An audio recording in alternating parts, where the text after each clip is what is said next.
Novel یارم، جس کی writer ہیں سمیرہ حمید، اس کی یہ 7ویں ایپیسوڈ ہے اور چھٹے ایپیسوڈ میں مجھے تو بہت مزہ آیا کال کی وجہ سے. اور اب ہم 7ویں ایپیسوڈ کو پڑھتے ہیں. اور ناول شروع کرنے سے پہلے میری آپ سبھی لوگوں سے ریکویسٹ ہے، چینل کو سبسکرائب ضرور کریں. میں ہڑبڑا کر اٹھا. آج تو میرا پہلا پیپر ہے.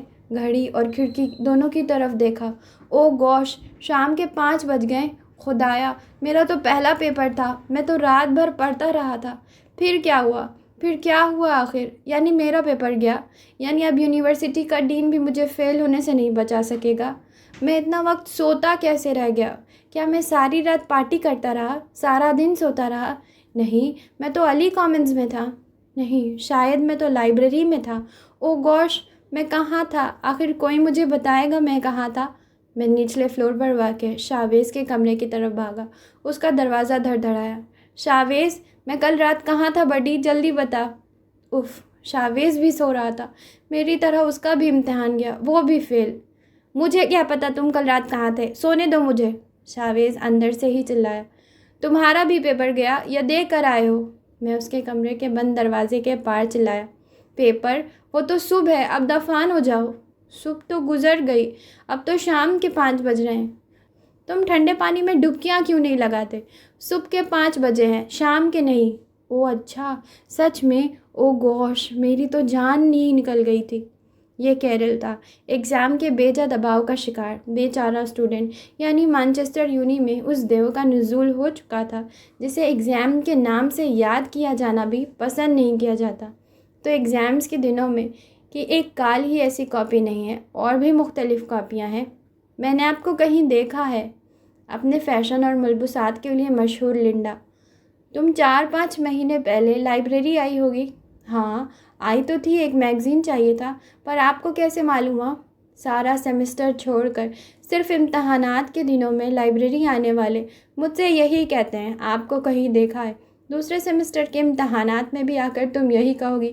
میں تھک جاتا ہوں بار بار اس سوال کا جواب دے کر، اس لیے ابھی سے بتا رہا ہوں، میں لائبریرین ہوں. میں لائبریری میں دیکھا اور پایا جاتا ہوں. آنکھ، ناک، زبان، خاص کر بالوں میں سے طوطے کیسے اڑتے ہیں، کبھی دیکھا ہے؟ نہیں. مانچسٹر یونیورسٹی کے اسٹوڈنٹ سے امتحانات کے دنوں میں ملیں. آئی لو یونی میوزیم. ایما آمدن. میوزیم؟ یونی میں میوزیم ہے ایما، امتحانات کے دن. اوہ، شیکسپیئر کو کیا ضرورت تھی اتنا کچھ لکھنے کی؟ ایک آدھ کافی نہیں تھا؟ جوناتھن 40% بمشکل لینے والوں میں سے. کون شیکسپیئر؟ ڈینیل، مانچسٹر کے ہر کلب اور بار کے بارے میں جاننے والا اور 40% کے خواب دیکھنے والوں میں سے. میرے چچا. جوناتھن غصے میں. تمہارے چچا ڈرامے لکھتے ہیں؟ کس تھیٹر میں لگتے ہیں ان کے ڈرامے؟ 2 ٹکٹیں مل جائیں گی. ایک اور. تم ڈبہ کیوں کھا رہے ہو؟ اوک ہاؤس میٹ. میں تو پیزا کھا رہا ہوں. بے حد لائق فائق لمبا پتلا سا اسٹوڈنٹ کرس. تم پیزا ڈبے سمیت کیوں کھا رہے ہو؟ نہیں، میں تو صرف پیزا کھا رہا ہوں، یہ دیکھو. اوہ، میری پلیٹ میں یہ ڈبہ کہاں سے آ گیا؟ گول گول چشمہ، ملفوف آنکھیں باہر کو. تمہارے منہ میں بھی کچھ ڈبے کا حصہ ہے. او خدا، اور خدا کے لیے اس کھڑکی کو بند کرو. اوک ہاؤس کے واحد اسٹوڈنٹ ہوگے جو اتنی ٹھنڈ میں کھڑکی کھول کر پڑھ رہے ہو. کھڑکی؟ اوہ، تو یہ کھڑکی ہے. میں بھی سوچ رہا تھا میرے سارے کپڑے کہاں گئے، اور جوتے بھی. لائبریری کی طرف جاتے ہوئے. ہائے جینا، کیسی ہو؟ Michael, chemistry student. میں ماریا ہوں، بائیو اسٹوڈنٹ. جینا ماریا نا؟ ہار نہ مانتے ہوئے، سر کھجاتے ہوئے. ماریا ایڈم، دونوں ہونٹوں کو بگاڑتے ہوئے. ہاں ہاں وہی، کومک لارین 1.13 بیش قیمت کار میں آتی ہے. میری تیسری نسل میں شاید کومک لارین خرید کر اسے ہاتھ لگا سکے. نہیں، ایسی جرات فی الحال نہیں کر سکی. میری حیثیت فری بس سے آنے والی ہے. اور تم؟ میں سر کھجاتے ہوئے. ہاں تم مطلب میں کہاں جا رہا ہوں؟ میں پڑھنے لائبریری جا رہا ہوں. سارا. ماریا، مطلب تم کون ہو؟ کیا نام ہے تمہارا؟ سر کھجانے کی باری اب ماریا نے اپنے ہاتھ میں لے لی ہے. میں؟ اچھا بائے، میں لیٹ ہو رہا ہوں. سوزین چلا جاتا ہے. میں کون ہوں؟ کیا نام ہے میرا؟ جاتے ہوئے. تمہیں تو لائبریری جانا تھا نا؟ ماریا پیچھے سے چلاتی ہے. تم یونیورسٹی سے باہر کس سمت جا رہے ہو؟ تو تعلیمی دور میں کم سے کم 10 بار ہم یہ ضرور سوچتے جاتے ہیں کہ امتحانات میں فیل ہونا اتنا آسان اور پاس ہونا اتنا مشکل کیوں ہے۔ 80% پرچے اسی ایک لیکچر باب سوال پر مشتمل کیوں ہوتے ہیں؟ فیل ہونے کی بڑی وجہ کیا ہے؟ میرا خیال ہے یہ امتحانات ہیں۔ آپ کا کیا خیال ہے؟ Night before exams is like a night before Christmas. You can't sleep and yet hope for a miracle. Students اپنے تعلیمی دور میں معجزات پر بہت یقین رکھتے ہیں اور ان کے رونما ہونے کی دعائیں بھی کرتے ہیں۔ دوسرا اور تیسرا باب پڑھنے کے بعد وہ یہ دعا کر کے طے ہو جاتے ہیں کہ چوتھے، پانچویں اور چھٹے باب میں سے کوئی سوال نہ آئے اور سارا پرچہ دوسرے اور تیسرے باب پر منبی ہو۔ چلو فرض کیا اگر چھٹے باب میں سے کچھ آ ہی گیا تو اس 80% دوسرے اور تیسرے ابواب سے آ جائے، وہ پاس کروا دے گا۔ چلو 50% ہی صحیح، اچھا چلو 30 ہی صحیح، بس بہت ہے۔ معجزائی دعائیں، معجزائی توقعات۔ امتحانات کے دوران سب سے زیادہ اسٹوڈنٹ خوش فہم ہوتے ہیں۔ امتحانات کے بعد سب سے زیادہ دنیا بھر میں دعائیں اسٹوڈنٹس کرتے ہیں۔ سب سے زیادہ خون امتحان نامی بلا چوستی ہے اور کودتی بھانتی حقیقی مورت رزلٹ کے دن سب سے زیادہ دکھائی دیتی ہے۔ جی ہاں، سچ ہے یہ۔ امتحان گاہ کے آخری 5 منٹ میں ہر اسٹوڈنٹ موافق الفطرت طاقت کے مالک بن جاتا ہے اور ساری کتاب لکھ ڈالنا چاہتا ہے، لیکن وقت ہی نہیں ہوتا۔ اور ایک بڑی دردناک حقیقت یہ ہے کہ سب کچھ یاد بھی آخری منٹوں میں آتا ہے۔ امتحانات ایک لمبی میں نے سارا سیمسٹر ٹھیک سے کیوں نہیں پڑھا، ایک سوال، ایک محاسبہ اور پچھتاوا جو امتحانات ختم ہوتے ہی اپنی موت آپ مر جاتا ہے۔ ویسے اسے مر ہی جانا چاہیے ہمیشہ کے لیے، ایویں ذہن میں کلبلا کر احساس زیاں جاگتا ہے۔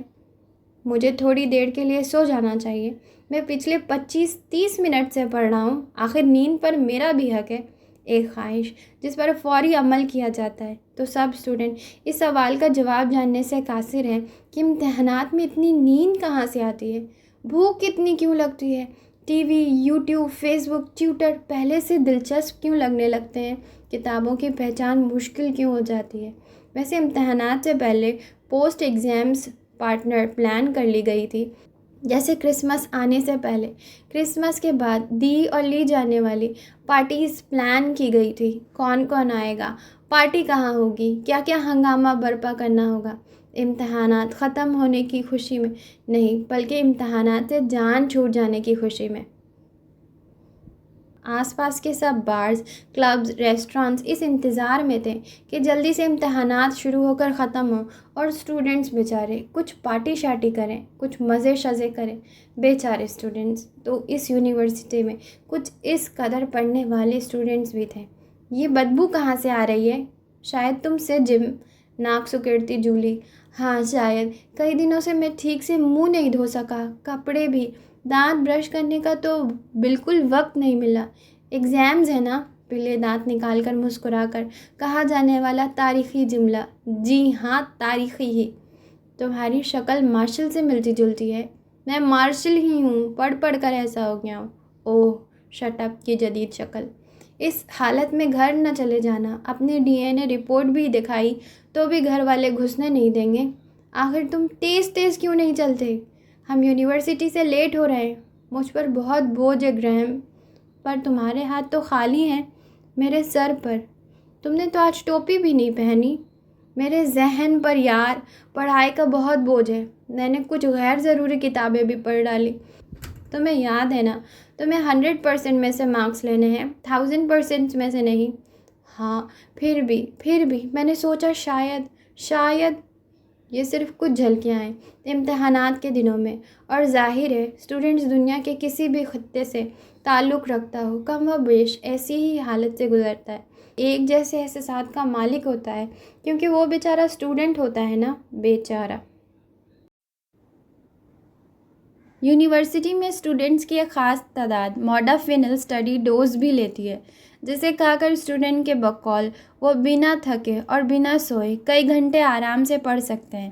بہت سے اسٹوڈنٹس وٹامن ڈرنک بھی لیتے ہیں، دیواروں پر نوٹس چپکاتے ہیں۔ پڑھنے سے متعلق اکثر اسٹوڈنٹس کے کمرے دیواریں ان نوٹس سے بھری ہوتی ہیں، پھر کہیں جا کر 40% مارکس آتے ہیں۔ یونیکارن ہر اسٹوڈنٹ کی ٹیبل پر رکھا نظر آنے لگتا ہے۔ ایگزام سے متعلق اقوال دیواروں پر چپکا دیے جاتے ہیں۔ آئینے میں اپنی شکل دیکھ کر ڈرا جاتا ہے، اور رات کو چنی منی سی نیند میں بھی کتابیں آ کر ڈراتی ہیں۔ تو وہ وقت آ چکا تھا جو نیندیں تو بلا شبہ اڑائے گا ہی، ساتھ ہی دادی، نانی، پھوپھیاں بھی یاد کروا جائے گا۔ یہ وہی دن ہوتے ہیں نا جب لگنے لگتا ہے کہ ایگزام سیزن کبھی زندگی سے جائے گا بھی۔ رات کو اپنی مرضی سے سونے والی، صبح آرام سے اٹھنے والی، گپیں ہانکنے والی، ادھر ادھر گھوم پھر کر مستیاں کرنے والی، آکسفورڈ روڈ اور ان سے منسلک دوسرے سڑکوں پر چہل قدمی کرنے والی۔ اف، کبھی اتنے فارغ رہے ہیں ہم۔ پرنٹ ورک میں بڑی بڑی میزوں پر سنوکر کھیلنے والے، اوک ہاؤس کے گراؤنڈ میں آگ جلا کر اس کے گرد بیٹھے رہنے والے، اتنے فارغ۔ کیا یہ سب ہوتا رہا ہے سچ؟ پروفیسر اسٹوڈنٹ کو دیکھ کر زیر لب مسکرا دیتے، جیسے کہتے ہو اب چڑھے گا اصل فلو۔ لائبریری اسٹاف جن بھوت بن جائے کہ اصل امتحان تو اسٹوڈنٹ ان کا لینے والے تھے، جو نہیں بھی ہوگا وہ بھی مانگا جائے گا۔ لائبریری اور لرننگ کامنس پڑھنے کی جگہ رات دن کھلے تھے اور کچھ ایسا سما پیدا کر رہے تھے جیسے وہاں عام انسان نہ ہو، کسی سیارے سے اتری مشینی مخلوق ہو جو نہ کھاتی ہے نہ سوتی ہے، بس پڑھتی ہی رہتی ہے۔ اگر ساری مانچسٹر یونی کو دلہن مان لیا جائے تو الان گلبرٹ لرننگ کامنس، المعروف علی لرننگ کامنس، اس دلہن کے ماتھے کا جھومر قرار پائے۔ چار اطراف شیشے سے سجی، شیشے سے بنی بلڈنگ کے اندر بیٹھے آپ باہر کی دنیا سے لاتعلق نہیں رہتے، کسی عرب پتی کے ذاتی گھر کی طرح بے حد نفیس اور صاف ستھرا، 5 اسٹار ہوٹل کی طرح چمکتی دمکتی، گھر کے ماحول سے کئی بڑھ کر آرام دہ اور پرسکون نرم گرم علی کامنس۔ اسٹوڈنٹس اپنی مرضی سے اپنی تعلیم کے مطابق کامن روم کا انتخاب کر سکتے تھے۔ ہال میں بھی پڑھا جا سکتا تھا جہاں کئی دوسرے اسٹوڈنٹس پڑھنے میں مصروف ہوتے، گروپ میں بھی، الگ سے گروپ رومز میں بھی، 2-2 4-4 کے گروپ میں بھی۔ یہاں ہر طرح کی سہولت موجود ہے، charging, LCD، computer, internet, white board وغیرہ وغیرہ۔ پورے لرننگ کامن کی ڈیزائن اور سجاوٹ ایسی ہے کہ گمان ہوتا ہے کہ پڑھنے نہیں آئے، تفریح کے لیے کسی ہوٹل میں آئے ہیں۔ ساتھ ہی کیفے ہے، اسٹوڈنٹ لرننگ کامنز میں آ جائے تو انہیں کسی دوسری ضرورت کے لیے باہر جانا نہیں پڑتا، وہاں سب کچھ مہیا کر دیا گیا ہے۔ تمہیں میری مدد کی ضرورت ہے؟ آلیان ہاتھ میں 2 عدد کافی کے مگ لیے اس کے سامنے بیٹھ چکا تھا۔ وہ اوپن ہاؤس میں اکیلی بیٹھی پڑھ رہی تھی، اسے ضرورت پڑتی تو وہ اپنی کسی کلاس فیلو سے مدد لینے چلی جاتی۔ تم بزنس کے اسٹوڈنٹ ہو اور میں انگلش لٹریچر کی، تم میری مدد کیسے کر سکتے ہو؟ جی، ایگزامز کے دنوں میں اسٹوڈنٹس چڑچڑے بھی ہو جاتے ہیں، جانتا ہوں، لیکن تمہارے سبجیکٹ میں ایک اسکول کا بچہ بھی تمہاری مدد کر سکتا ہے۔ آلیان جیسے اسٹوڈنٹس کا مزاج البتہ عروج پر ہوتا ہے۔ تو وہ بچے اسکول کیوں جا رہے ہیں، یہاں کر ماسٹرز کیوں نہیں کر لیتے؟ آلیان نے کہے کو بلند ہونے سے روکا۔ کیا جواب دیا تھا امرا نے؟ ان سب باتوں سے تمہارا کیا مطلب ہے؟ امرا نے ہونٹ چکیڑے۔ سیدھا اور صاف مطلب ہے، یہ بہت آسان سبجیکٹ ہے، تم میرا مذاق اڑا رہے ہو۔ مزاج بگڑنے لگا تھا، امرا کو نیند کی ضرورت تھی۔ تمہیں بتا رہا ہوں، آلیان بھرپور نیند لے کر آیا تھا، جم کر بیٹھ گیا۔ تم طنز کر رہے ہو، حقیقت کو تمہاری زبان میں طنز کہا جاتا ہے۔ اس نے ذرا آگے کو ہو کر اس کے سامنے رکھی کتاب کو اپنے ہاتھ میں لینا چاہا تو امرا نے فوراً کتاب کو جھپٹ لیا۔ اف، اتنی بدتمیزی! اس نے ایسے ایک طنز کیا جیسے اس نے برا مان لیا ہو، پھر بھی مزید پھیل کر صوفے پر بیٹھ گیا۔ کافی پی لو، ٹھنڈی ہو جائے گی۔ ہنسی دبانے کے لیے اس نے ہونٹ کو کونا دانتوں میں لیا۔ کس نے کہا تھا میرے لیے کافی لانے کو؟ اسٹوڈنٹ کے پیچھے بھاگ بھاگ کر ٹویٹ لینے والی یہ کہہ رہی تھی۔ ٹھیک ہے، آخر ہر انسان بدل جاتا ہے۔ امرا کو یہ بات بری لگی کہ اس نے اس کے مضمون کو لے کر ایسا کہا۔ دنیا میں ہر انسان نیوٹن، اسٹیفن یا عبدالسلام نہیں بن سکتا۔ ذہانت کا معیار مشکل مضمون پڑھنا ہی نہیں۔ اگر ہر لڑکی مادام کیوری جیسی نہیں بنتی تو اس کا مطلب یہ نہیں کہ وہ کن ذہین ہے یا صفر ہے۔ وہ لاء پڑھ کر مارگریٹ تھیچر آئرن لیڈی بن سکتی ہے، MA اردو کر کے بانو قدسیہ بن سکتی ہے۔ معمولی سمجھنے والے مضامین کو پڑھ کر بھی وہ گیان نہیں کر سکتی۔ مجھے الہام ہوا تھا۔ وہ اس کے دبے دبے غصیلے انداز پر زیر لب مسکرا ہی دیا۔ باہر برف باری شروع ہو چکی تھی۔ دونوں قد آدم شیشے کی کھڑکی کے پاس بیٹھے تھے۔ برف باری ہو رہی ہے امرہا، دیکھو۔ اس کا مقصد صرف اس کا غصہ کم کرنا تھا، لیکن اگلی بات کر کے اس نے غلطی کی۔ تم تو شاید پہلی بار دیکھ رہی ہوگی۔ اس نے کھڑکی سے باہر آسمان سے اترتے روئی کے گالوں سے برف کے گولوں کی طرف اشارہ کرتے ہوئے پوچھا۔ امرہا کا غصہ ایک دم بڑھ گیا۔ میں کیوں پہلی بار دیکھ رہی ہوں گی؟ ہمارے پاکستان میں سب ہے، سب۔ اس نے ایسے شانے لہرائے جیسے کہتی ہو، یوں انگریز، او شٹ اپ۔ برف باری بھی؟ وہ ٹھوری کھجانے لگا۔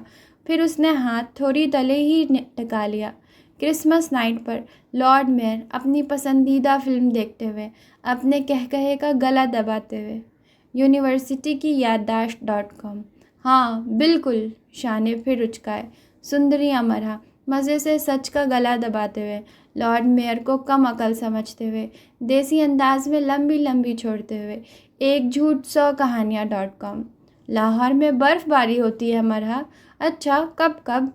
جب یہاں ہوتی ہے۔ امرہا کے انداز کے نظر اتارنی چاہیے تھی۔ اچھا، اور کیا ہوتا ہے لاہور میں؟ لارڈ میئر نے ریموٹ پھینک دیا۔ انہیں صرف یہی فلم دیکھنی ہے۔ سب جو یہاں بھی نہیں ہے، سب ہے وہاں۔ جی ہاں، پھول پودے، اسکول، کالج، یونیورسٹیاں، عجائب گھر، بڑے بڑے بازار، shopping center, hotels, super general store, train, motorway, بڑی بڑی سڑکیں، سب ہے ہمارے پاس۔ تم نے کیا سمجھ رکھا ہے ہمیں؟ وہ اتنی دلچسپی اور محویت سے اسے دیکھ رہا تھا جیسے چھوٹے بڑے ٹام اینڈ جیری دیکھتے ہیں۔ اس کے مدلل انداز۔ تم نے کیا سمجھ رکھا ہے ہمیں؟ انداز کچھ ایسا تھا جیسے عدالت میں جج کا ہوتا ہے۔ بتاؤ جوزف، تم نے قتل کیوں کیا؟ جواب دو۔ ٹھہرو، سزا کے لیے تیار ہو جاؤ۔ الیکٹرک چیئر تمہارا مقدر ہے۔ ہاں، تمہارا مقدر۔ لاہور میں سب کچھ نہیں ہے امرہا، سب کچھ تو مانچسٹر میں ہے۔ مسکراہٹوں میں سب سے پیاری مسکراہٹ سے جا کر آلیان نے کہا۔ ہاں، تم تو یہی کہو گے، سندری امرہا نے بروں میں سے بری طرح منہ بنا کر کہا۔ میں ہی تو یہ کہوں گا۔ لاہور خالی ہو چکا ہے، اس کے پاس سب نہیں ہے۔ تم تو یہاں بیٹھی ہو، اس کے پاس سب کیسے ہو سکتا ہے؟ اس کا سب تو مانچسٹر آ چکا ہے۔ کھڑکی کے باہر گرتے برف کے گالوں نے اتنی پیاری بات پر تالیاں بجائی، وہ سفید سے نیلے، پیلے، ہرے ہو گئے، اور امرہا خاموش ہو گئی اور کتاب پڑھنے کی کوشش کرنے لگی۔ ویسے یہ دیکھو، اس نے موبائل امرہا کے آگے کیا جہاں لاہور کے موسم کی 60 سالہ تاریخ موجود تھی۔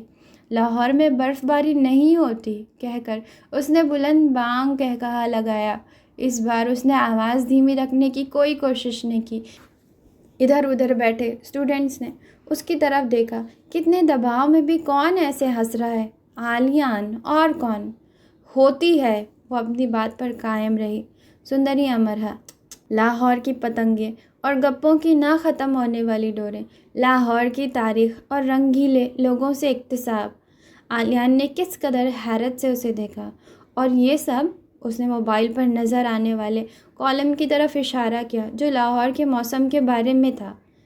یہ غلط ہے، کسی جھوٹے انسان نے لکھا ہے۔ اور اس بار امرہا نے شانے اور گردن ایک ساتھ اچکائے اور اتنے یقین اور سنجیدگی سے کہا کہ آلیان کا جی چاہا کہہ دے کہ ہاں، ساری دنیا جھوٹی ہے، غلط ہے، صرف تم سچی ہو۔ مجھے صرف تمہاری بات پر یقین ہے۔ لیڈی مہر کی طرح ٹھوری تلے ہاتھ رکھ کر وہ اپنی مزید مسکراہٹ دبائے اسے دیکھتا رہا۔ دونوں کے درمیان کچھ دیر خاموشی رہی۔ سندری امرہا ایسے ہی جھوٹ بولتی جائیں اور لارڈ میئر ایسے ہی سنتے جائیں۔ وہاں کچھ ایسا ماحول تھا، علی لرننگ کے اوپن ہال میں، کھڑکی کے پاس۔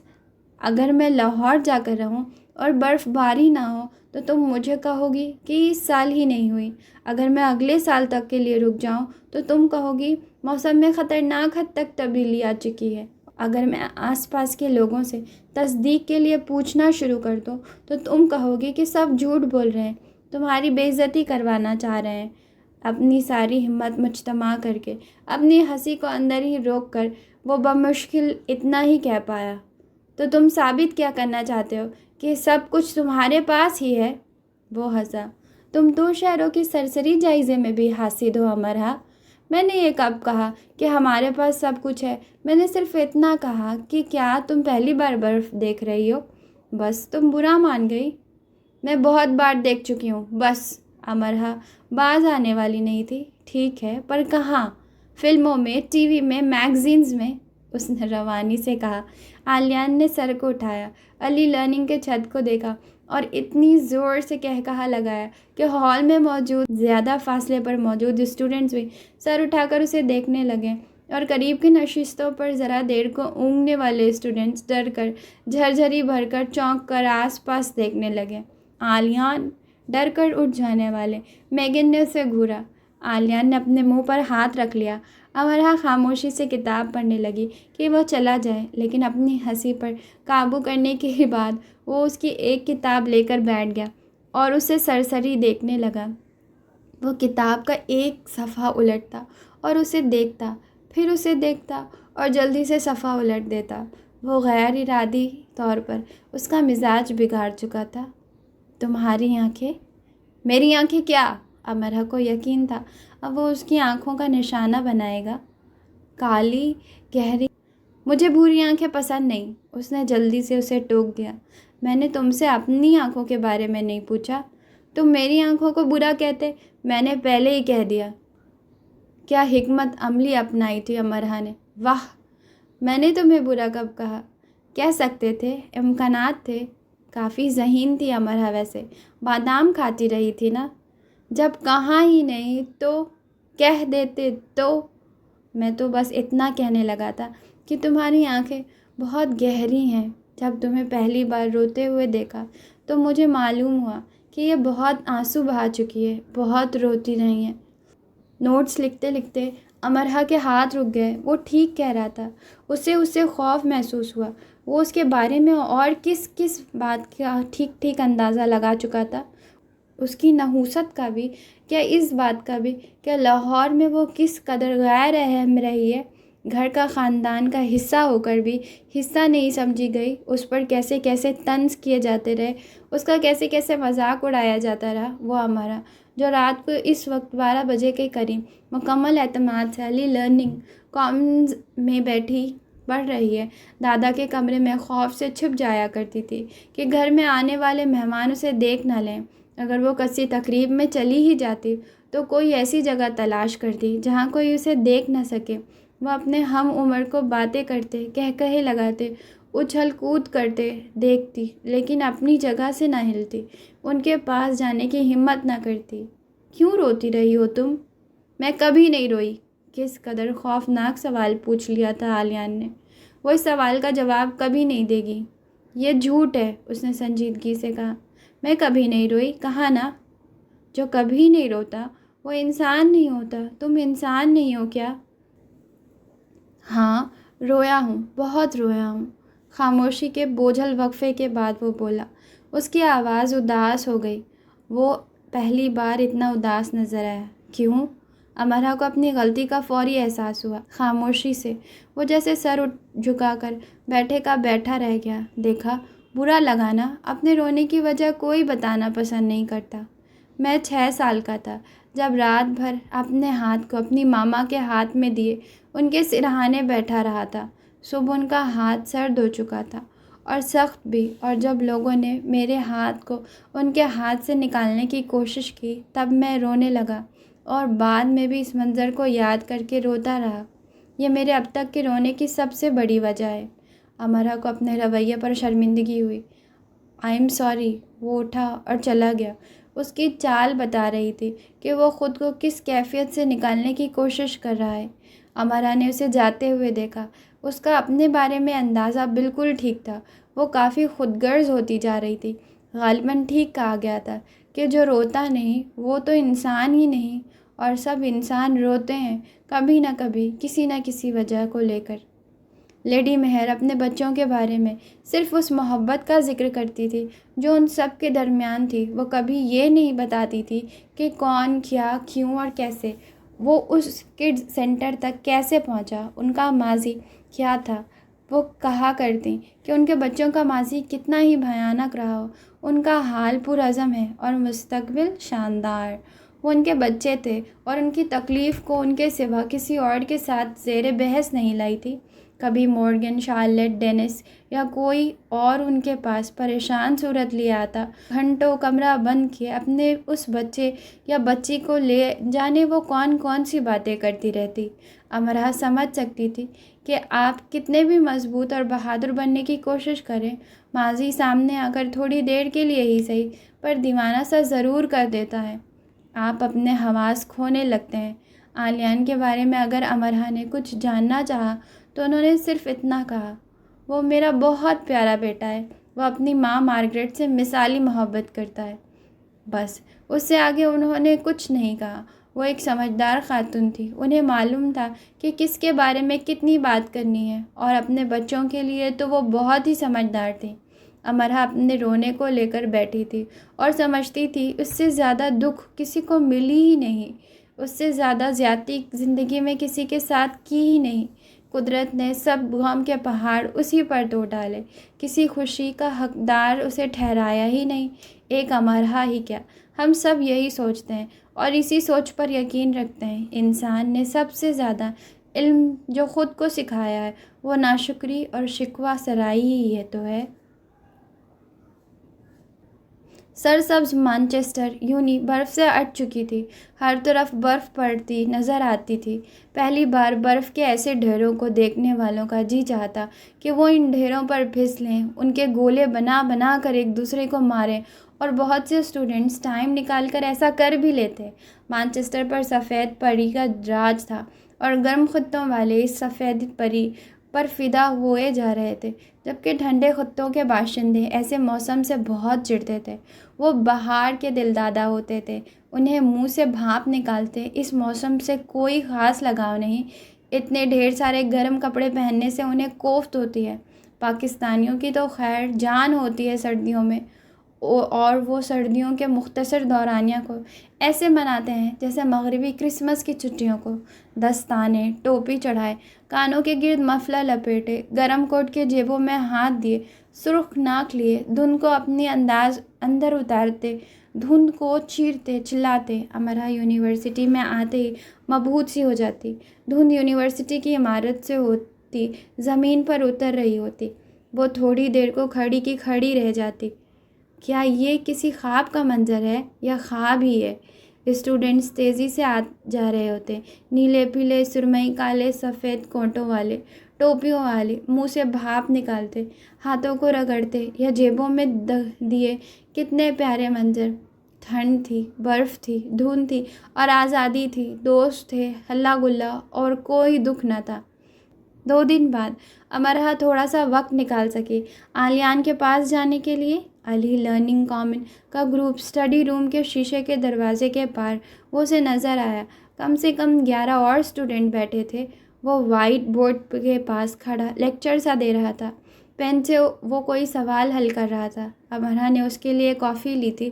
اب اتنے اسٹوڈنٹس میں وہ ایک مگ تو نہیں دے سکتی تھی، اس لیے پلٹ آئی. وہ سیڑھیوں کی طرف بڑھ رہی تھی جب آلیان تقریباً اس کے پیچھے بھاگتا ہوا آیا. یہ میرے لیے لائی ہو؟ اس نے مگ پکڑ کر گھونٹ بھرا.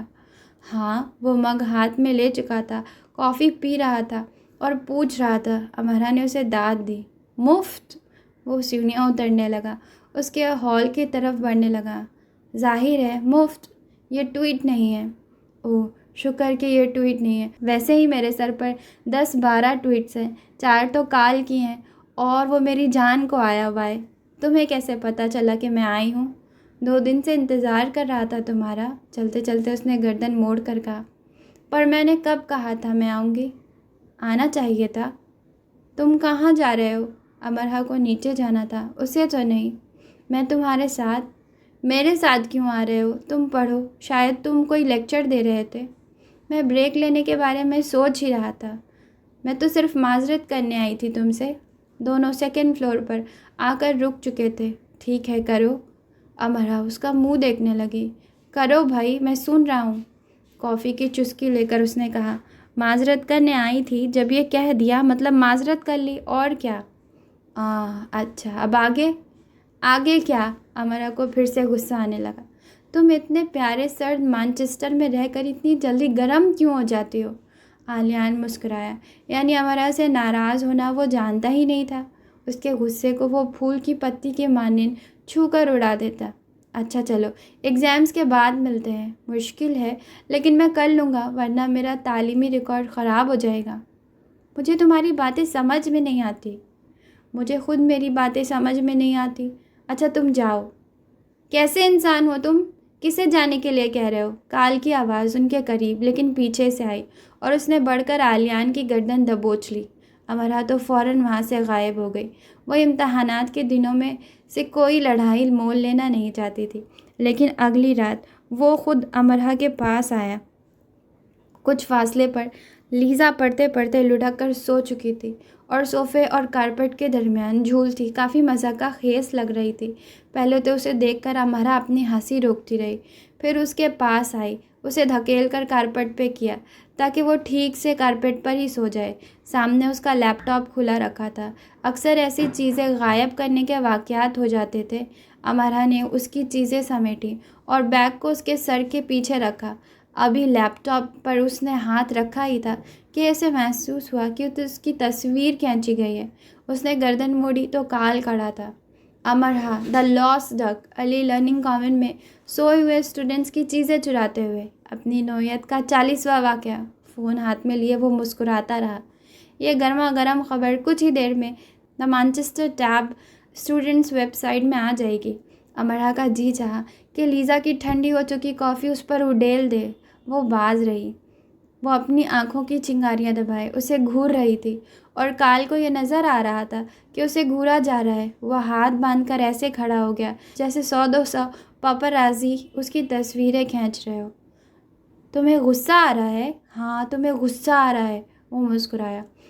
میں آلیان سے کہتی ہوں۔ امرا کو آگ ہی لگ گئی۔ وہ ہنسا۔ آلیان میرا باپ نہیں ہے، ویسے ہوتا تو بھی کچھ نہ کر سکتا۔ وہ ٹھیک کہہ رہا تھا۔ یہ دھمکی چلنے والی نہیں تھی کہ تمہاری اماں سے تمہارے ابا سے تمہاری شکایت کر دوں گی۔ یا ذرا رکو، میں ابھی اپنے بھائی کو لے کر آتی ہوں، وہ تمہاری کم عقل ٹھکانے لگا دے گا۔ کچھ ہی دیر میں تم پوری یونیورسٹی میں مشہور ہو جاؤ گی، پھر ہر کوئی تم سے اپنی چوری شدہ چیزوں کا مطالبہ کرے گا، وہ بھی جن کی کبھی ایک پین بھی چوری نہیں ہوئی ہوگی۔ تم سوچ سکتی ہو میرا کیا مطلب ہے؟ اف، وہ پھر مسکرایا۔ گندا بچہ۔ امرا کال کو وہی چھوڑ کر ویرا کے پاس آئی۔ وہ اپنی کلاس فیلو کے ساتھ گروپ اسٹڈی کر رہی تھی۔ ویرا کو ساری بات بتائی۔ ویرا ہنسنے لگی۔ تم فکر نہ کرو، وہ تمہیں ڈرا رہا ہے۔ ویسے دا ٹیب کے ایڈیٹر کو میں جانتی ہوں، بات کر لیتی ہوں اس سے، تم فکر نہ کرو۔ کل یاد سے کر لینا، ورنہ کل تک میں چور مشہور ہو چکی ہوں گی۔ ویرا نے کہا لگایا۔ ویسے ایسا کر کے دیکھتے ہیں، تمہیں معلوم ہوگا چور کیسا محسوس کرتے ہیں۔ مجھے ایسے احساسات معلوم نہیں کرنے، یعنی حد ہے، ایک چور کے احساسات ہی رہ گئے ہیں معلوم کرنے کے لیے۔ ویرا ہنسی سے لوٹ پوٹ ہونے لگی۔ ایسی باتیں کرتی تم بڑی پیاری لگتی ہو۔ اگر اگلے جنم نام کی کوئی چیز ہوتی تو مجھے امرا بننا تھا، ینگ لیڈی آف پاکستان، اور مجھے خوخار لیڈی آف رشیا، روس۔ ویرا نے وہاں کھڑے کھڑے ایڈیٹر سے بات کی۔ کچھ دیر بعد ویرا نے ایک MMS جو ایڈیٹر نے اسے بھیجا تھا امرا کو دکھایا۔ وہ امرا کی تصویر تھی، جادو سے ہپنوٹائز کر کے اسٹوڈنٹس کی چیزیں چھپا دینے والی۔ فریشر امرا، دا لاسٹ ڈک، اپنی نوعیت کا 40واں واقعہ۔ یونیورسٹی انتظامیہ سے تحقیقات کی گزارش کی جاتی ہے۔ وہ تمہیں چور نہیں، جادوگر ثابت کر رہا ہے۔ تم دیکھتی، کل تک تمہارے پاس اسٹوڈنٹس کی لائن لگ جاتی ہپنوٹائزم کے لیے۔ ہنستے ہنستے ویرا بے حال ہو گئی۔ امرا بھی ہنسنے لگی۔ یہاں بڑی مانگ ہے ہپنوٹائزم کی، تم تو مزے سے ہزاروں پوائنٹس کما لیتی۔ آج کل تو پروفیسر کو ہپنوٹائز کرنے کے لیے کہا جاتا، منہ مانگے پوائنٹس ملتے تمہیں امتحانات کے دنوں میں۔ لیکن یقیناً کال کو اپنی تیاری سے زیادہ امرا کی فکر تھی کہ وہ بیچاری یہ نہ سوچتی ہو کہ کوئی اسے تنگ نہیں کر رہا۔ آخر اس کے ساتھ یہ غیروں والا سلوک کیوں؟ تو وہ اس کے ساتھ اپنوں جیسا سلوک کرنے اگلی رات علی لرننگ میں موجود تھا۔